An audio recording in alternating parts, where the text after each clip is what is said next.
Hi சொல்லுங்களா, எப்படி இருக்கீங்க? கதை உலகத்துக்குள்ளே போகலாமா? புது புது அர்த்தங்கள். இந்த கதையை தான் நம்ம இன்னைக்கு கேட்க போகிறோம்.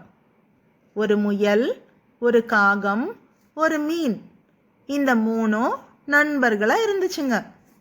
விலங்குகளுக்கு ஒரு பள்ளி தொடங்கி அதில் என்னென்ன கற்றுத்தரலாம் அப்படின்னு பேசிகிட்டு இருந்துச்சுங்க. எல்லாருக்கும் ஓட தெரியணும் அப்படின்னு முயல் சொல்லுது. பறக்கிறத எல்லாரும் கற்றுக்கணும் அப்படின்னு காகம் சொல்லுது. நீச்சல் இல்லாமல் ஒருத்தர் இருக்க முடியாதுப்பா அப்படின்னு மீன் சொல்லுது. ஓடுதல், பறத்தல், நீச்சல், இந்த பாடங்கள்லாம் சேர்க்கிறாங்க. ஓட்டத்தில் நல்ல மதிப்பெண் வாங்குது முயல், மான், நரி. பறக்க முயற்சி பண்ணுதுங்க, அதுங்களால பறக்க முடியல. காகம், கழுகு, குருவிகள்லாம் அபாரமாக பறக்குதுங்க. நீச்சல்லையும் பரிசுகள் வாங்க நினைக்குதுங்க, ஆசைப்படுதுங்க. என்ன செய்யுதுங்க? பக்கத்தில் ஒரு ஆறு ஓடிட்டுருக்கு. அதில் பாஞ்ச போது மூச்சு கூட விட முடியாமல் தத்தளிக்க ஆரம்பிச்சிடுதுங்க. மீன்கள் அழகாக நீந்துதுங்க. மீன்களும் ஓட ஆசைப்படுதுங்க. தரைக்கு வந்த உடனே மீன்கள் உயிருக்கு போராட ஆரம்பிச்சிடுச்சுங்க. இப்படி எல்லாராலையும் எல்லாத்துலேயும் வெற்றி பெற முடியல.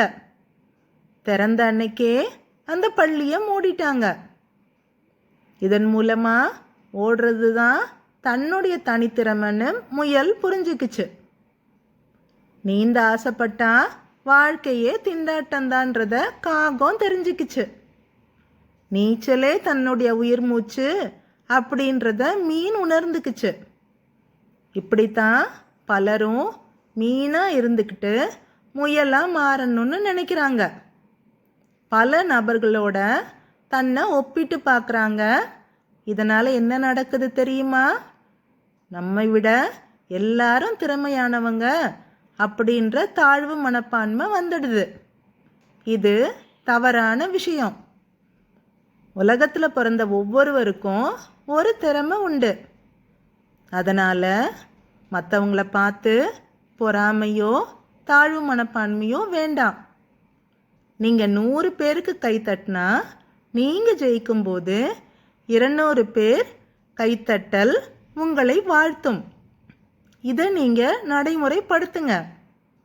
வாழ்க்கைக்கான புது புது அர்த்தங்கள் தெரிய வரும்.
இன்னொரு நாள் இன்னொரு கதையோட சந்திக்கிறேன்.